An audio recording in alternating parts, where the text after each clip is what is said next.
Assalamualaikum warahmatullahi wabarakatuh. Alhamdulillahirabbil alamin wassalatu wassalamu ala asrofil anbiya'i wal mursalin wa ala alihi washabihi ajmain. Asyhadu an la ilaha illallah wa la syarika lah wa asyhadu anna Muhammadan abduhu wa rasuluhu la nabiyya ba'da. Allahumma shalli ala Muhammad wa ala ali Muhammad. Rabbi israh li sadri wa yassir li amri wahlul 'uqdatam min lisani yafqahu qawli. Pendidikan seumur hidup.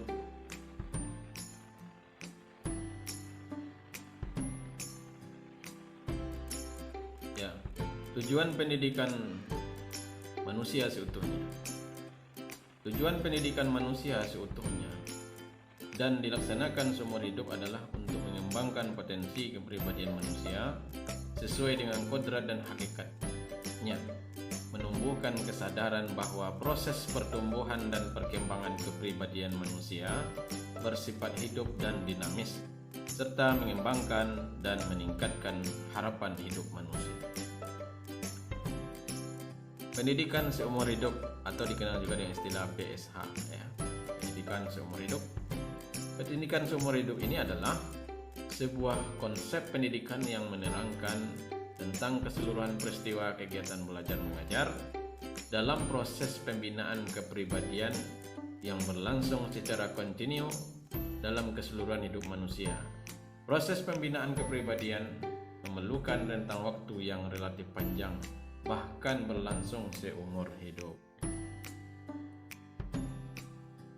Bangsa Indonesia telah merumuskan konsep pendidikan seumur hidup baru mulai dimasyarakatkan melalui kebijakan negara dan Tap MPR nomor 4 garing MPR garing 1970 Jo tetap Tap nomor 4 garing MPR 1978 tentang GBHN.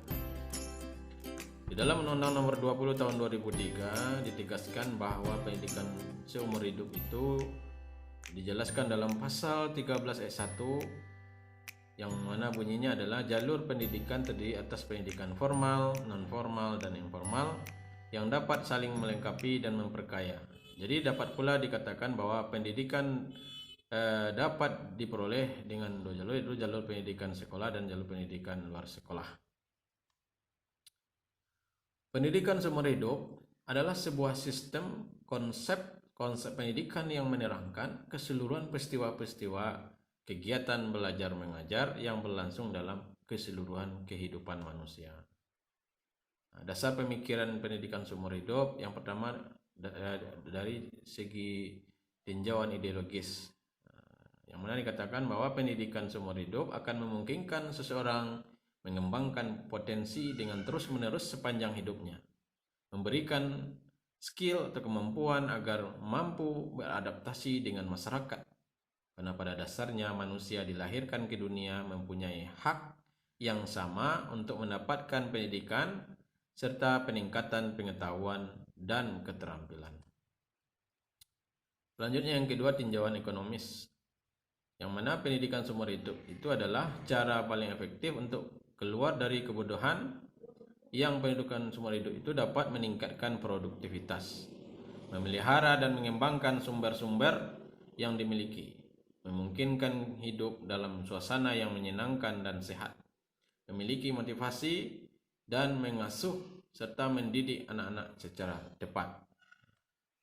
Kemudian yang ketiga, dasarnya adalah dasar sosiologis, yaitu pada umumnya negara-negara berkembang masih banyak orang tua yang kurang menyadari betapa pentingnya pendidikan formal bagi anak-anak. Pendidikan seumur hidup ini adalah solusi bagi anak-anak yang kurang mendapatkan pendidikan formal atau tidak bersekolah sama sekali. Kemudian tinjauan politis. Maka negara-negara yang menghendaki seluruh rakyat menyadari pentingnya hak milik pribadi dan memahami. Kemudian tinjauan teknologis, ya. Dunia saat ini dilanda oleh eksploitasi ilmu pengetahuan dan teknologi dengan berbagai produk yang dihasilkannya, yang menuntut untuk selalu mengembangkan dan memperbaharui pengetahuan dan keterampilannya agar yang terjadi pada negara-negara maju, negara-negara berkembang tidak hanya menjadi penonton saja, tapi bisa mengikuti pengetahuan dan teknologi. Kemudian bisa juga dilihat di tinjauan filosofis ya. Di mana di sini katakan bahwa kodrat martabat manusia merupakan kesatuan integral potensi yang meliputi manusia sebagai makhluk pribadi, manusia sebagai makhluk sosial, dan makhluk sosial. Dari segi tinjauan psikologis juga bisa dikatakan bahwa dasar kejiwaan dan jasmani adalah manusia merupakan kesatuan kesadaran rohani baik dari fikir, rasa, karsa, cipta, dan budi, kesadaran dan jasmani. Dari segi pedagogis yaitu perkembangan iptek yang menjadi pesatnya mempunyai pengaruh ya. Perkembangan iptek yang pesat mempunyai pengaruh yang besar terhadap konsep, teknik, dan metode pendidikan ya. Lalu bagaimana karakter pendidikan seumur hidup? Karakteristik ya pendidikan seumur hidup. Yang pertama, hidup ya, dia mesti hidup seumur hidup ya, artinya sepanjang hayat. Dan pendidikan merupakan tiga konsep pokok yang menentukan lingkup makna pendidikan seumur hidup atau long life education ya. Yang kedua, pendidikan tidaklah selesai setelah berakhirnya masa sekolah, tetapi merupakan sebuah proses yang berlangsung sepanjang hidup. Nah, ini pemahaman yang banyak terjadi di masyarakat itu, sudah selesai sekolah, selesai pendidikan. Padahal tidak seperti itu. Seperti yang dijelaskan ini ya. Jadi pendidikan itu bukan berakhir setelah selesai sekolah, tapi dia merupakan proses yang berlangsung secara seumur hidupnya. Kalau Nabi SAW mengatakan ya, utlubul ilma minal mahdi ilal lahdi ya, tentulah ilmu mulai dari ayunan sampai ke liang lahat. Kemudian yang ketiga, karakteristiknya itu adalah pendidikan seumur hidup tidak diartikan sebagai pendidikan orang dewasa, tetapi mencakup dan memadukan semua tahap pendidikan. Pendidikan anak usia dini, pendidikan dasar, pendidikan menengah, pendidikan tinggi, dan jenis pendidikan. Ya. Kemudian yang keempat, pendidikan seumur hidup itu mencakup pola-pola pendidikan formal maupun pola-pola pendidikan non-formal, baik kegiatan-kegiatan belajar terencana maupun kegiatan-kegiatan belajar insidental. Berikutnya adalah keluarga. Ya, dalam pendidikan seumur hidup ini, keluarga mempunyai peranan yang utama, peranan dasar dalam memulai pendidikan seumur hidup. Termasuk juga masyarakat juga memainkan suatu peranan yang sangat penting dalam pendidikan seumur hidup. Dan pendidikan seumur hidup menghendaki keterpaduan dimensi vertikal dan horizontal dari pendidikan. Selanjutnya, ya, pendidikan seumur hidup itu ya, bertentangan dengan bentuk pendidikan yang bersifat elitis. Pendidikan seumur hidup itu bersifat universal ya, jadi menyeluruh ya. Selanjutnya, pendidikan seumur hidup ditandai adanya kelenturan dan peragaman dalam isi bahan, alat-alat, teknik, dan waktu belajar. Pendidikan seumur hidup mengandung fungsi-fungsi adaptif dan inovatif bagi individu dan masyarakat. Karakteristik berikutnya adalah tujuan pendidikan itu, tujuan akhirnya adalah mempertahankan dan meningkatkan kualitas hidup. Ada 3 prasyarat utama bagi pendidikan seumur hidup. Kesempatan, motivasi, dan edukabilitas. Jadi ketiga ini sangat mempengaruhi ya. Kemudian yang karakteristik berikutnya adalah pendidikan seumur hidup adalah sebuah prinsip pengorganisasian semua pendidikan. Kemudian pendidikan seumur hidup itu adalah sebuah prinsip pengorganisasian pendidikan. Tadi disebutkan ya. Selanjutnya, pendidikan pada tingkat operasional, pendidikan seumur hidup membentuk sebuah sistem keseluruhan dari semua pendidikan. Lalu bagaimana sih, apa sih yang menyebabkan latar belakangnya pentingnya pendidikan seumur hidup? Yang pertama, keterbatasan kemampuan pendidikan sekolah. Hal ini disebabkan banyak lulusan yang tak terserap dalam dunia kerja.